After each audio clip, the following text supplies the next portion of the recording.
this would have been a drastic move for the Chicago Bulls. Of course, the trade that took the NBA world by storm in February was the trade to send Luka Doncic to the Los Angeles Lakers.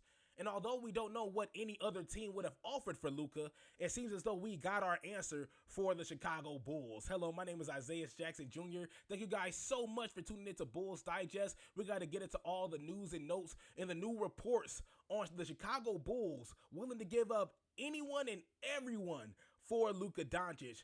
Before we get into that, 67.5% of you guys are not subscribed. 32.5% of you guys are. We appreciate you guys on both sides of the field. And look, I'm a procrastinator. I procrastinate a lot. And I know I procrastinate to hit that subscribe button. And I do it so many times. So I'm here as a reminder. Don't forget to hit that subscribe button, like and share. And also thank you guys so much for tuning into Bulls Digest as well. Let's get right into it. New reports on the Bulls coveting Lakers superstar Luka Doncic. Chicago Bulls would have offered anything and everything for then Maverick star Luka Doncic in February. Of course, this was the Twitter post that came out from Legion Hoops.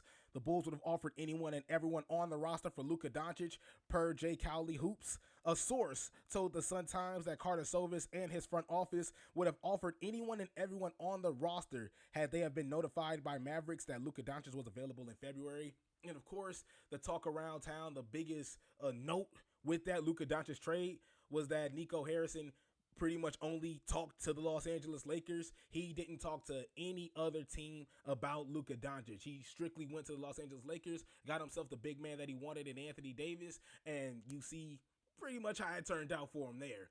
So the Chicago Bulls are a rumored trade destination for Giannis Antetokounmpo. If you missed out on those reports. And of course, this goes hand in hand with the Luka Doncic report here. But as we're seeing here, if such an idea comes to light with Giannis Antetokounmpo, they just hope it goes over better than the Luka Doncic trade did. And of course, we read a source told the Sun-Times that Arturas Karnisovas and his front office would have offered anyone and everyone on the roster if they had been notified by Mavericks that Luka Doncic was available in February. And I feel like everybody has that notion. You know, everybody would have put their hat in the bucket to grab a superstar like Luka Doncic. It was just, peculiar that the Los Angeles Lakers and the Dallas Mavericks were the only two that were just having the conversation about Luka. Got the trade that both parties wanted, as you can see clearly there, and you see how it's turned out for both parties. Well, right now for the Los Angeles Lakers, obviously we're going to look into the future of this whole thing, because once LeBron retires, that's Luka's team. That's pretty much Luka's team there. So according to the reports, Chicago, like every other NBA front office beyond Rob Pelinka, was completely in the dark regarding Doncic's availability. And given the trade that transpired between Chicago and the Sacramento Kings 2 days following the deal for Doncic, Zach Lavine, perhaps even Nikola Vucevic would have been in play. And of course, when you say anyone and everyone, that means anyone and everyone. Everyone is gone. And we already talked about with the Giannis Antetokounmpo trade, with the huge package that you would have to give up for Giannis Antetokounmpo, the Josh Giddey, the Kobe Whites, and Patrick Williams, which I know a lot of people ain't going to be kicking and screaming, at that point, but you're really giving up your future, for one man, and that one man isn't going to garner you success, especially where you're not circling him around with talent, because you pretty much has just traded that all away, when it's all said and done. So, but even if the Bulls were roped in for, with a chance to bid for Doncic, the winner of the sweepstakes would have still been Los Angeles. The Mavericks coveted Anthony Davis, and whether they targeted him or not, he would have been a key piece in the deal for the 26-year-old Slovenian guard. And of course, that was pretty much the telltale tape right there. Nico Harrison knew what he wanted. He felt like he had a championship team with Anthony Davis on there as well. Although, unfortunately, you see the weird messages throughout it all, with Nico Harrison saying that he felt like Luka Doncic wasn't really sold in with the Dallas Mavericks. He didn't think he was going to re-sign. He also questioned not only his health, but he questioned his work ethic. He questioned him working hard, playing hard, and also his health. When also you see what Anthony Davis, goes through on a regular basis throughout a season. It kind of scratches your head there when you see a quote like that. But when you see the Chicago Bulls potentially at least back in February, if they would have known that Luka Doncic was up for the open market, they would have let go of anybody and everyone. We wouldn't even be talking about a Josh Giddey a contract signing. We wouldn't be talking about Josh Giddey being a restricted free agent coming back to the Chicago Bulls. The last thing we'd be thinking about was Kobe White. Of course, it's awesome to have a superstar like Luka Doncic, but what are you going to surround him with? It's cool to have a Luka Doncic there, but to build around him as the team is going to develop and grow, as he's getting older, I don't think that's necessarily a good idea. If we're going to build a great team around him when he's 32, 6 years ahead of the trade that we made for him, I do think that's a little sloppy at worst. I do think that's playing the long game in itself, which in actuality, I don't think really it works. I think the Phoenix Suns are just a perfect example, in this situation. I talked about the Phoenix Suns a couple of videos ago where I was not necessarily the only one in Phoenix, Arizona, but I felt like I was the only one that was like, hey, this Kevin Durant trade is not it. Mikal Bridges and Cam Johnson were two guys that the Phoenix Suns had in the NBA Finals, lost to the Milwaukee Bucks. Felt like you were in win now mode, and you got a much, much older Kevin Durant who got injured as soon as he touched the floor in a Phoenix Suns jersey. Not saying that that's going to happen for Luka Doncic, but Luka Doncic here, he comes to the Chicago Bulls, there is no help. You already had to let go of a Nikola Vucevic because I'm pretty sure he would be in the trade. They talked about Zach Lavine, pretty sure he would be in the trade. A Kobe White, a Josh Giddey. You would be lucky to keep just one man there. And even if that, what are you going to build around Luka Doncic? Are you really going to put money on the fact that Luka Doncic is going to bring in a lot of free agent help here, which, a lot of people do see Luka Doncic, would love to play with Luka Doncic. They would love to be a teammate of Luka. But of course, he does have the ball hog tag under his name as well. And another thing to even bring this up, a huge shout out to Shaq, because I don't want to steal his take. Shaq does an amazing job on the channel. Shaquille Barnes. He talked about Arturas Karnisovas here. This is the last thing you want to hear from your GM, especially when he's doing a bad job. And I think he hit the nail on the head there. Don't want to steal your take. Just want to give you a whole lot of credit for that, because I think that makes perfect sense.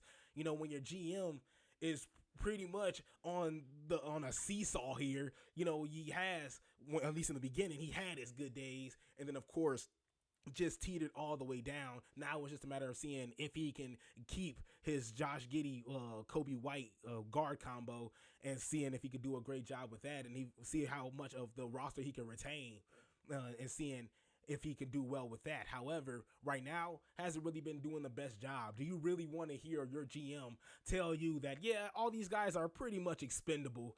If we could get a real superstar in here, I do think that, and that's just me putting words in Karnisovas' mouth, but I feel like that's the last thing you would want to hear. I feel like that's what it would come off as, if you're a player in Chicago, if you're a Kobe White or a Josh Giddey, and hearing that you're pretty much expendable when it's coming to guys like a Giannis Antetokounmpo, when it's coming to guys like a Luka Doncic.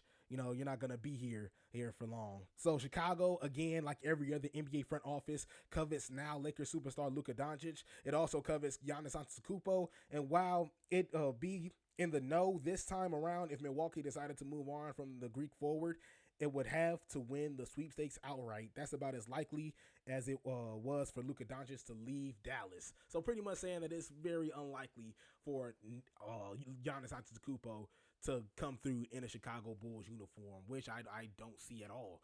Even if Chicago Bulls do everything in their power to trade for Giannis Antetokounmpo, I do think that would be a huge mistake, for in the Chicago Bulls part. As we talked about it before, I don't want to trade my future right now. I don't want to trade the youth, what I have now, for a superstar that we have to slowly build upon, and quite frankly, somebody who is coming up here, not necessarily upon his own will, but he's not signing here. Of course, they're going to do everything in their power to make sure he stays with the Chicago Bulls, like the Los Angeles Lakers did with Luka Doncic. Oh, he's the number one man over there. He's big dog on campus now. And when you're seeing somebody coming to the Chicago Bulls, of course he's going to get the big presidential treatment. But when it's all said and done, are we guaranteeing this man coming back to Chicago? Are we guaranteeing this man coming back in the Chicago Bulls uniform? How long are we got? What is his longevity? in a Chicago Bulls uniform once a superstar is traded over here, because right now we are all sold into the youth. We are all sold into the rebuilding process. Hell, they've been telling us about it for the last couple years, so we've been already sold on it. Why move on from it right away? And that's just my take on it right now. Looking at Luka Doncic's stats, of course, 28 points per game, 8 rebounds, 7 assists. The man can average you a triple-double with the quickness if need be. Just an absolute monster when he steps on the floor. His defense is just a whole lot better. He looked sharper than sharp, not only last season in the Dallas Mavericks uniform, but this season as well. Really, really have fun watching Luka Doncic on the floor.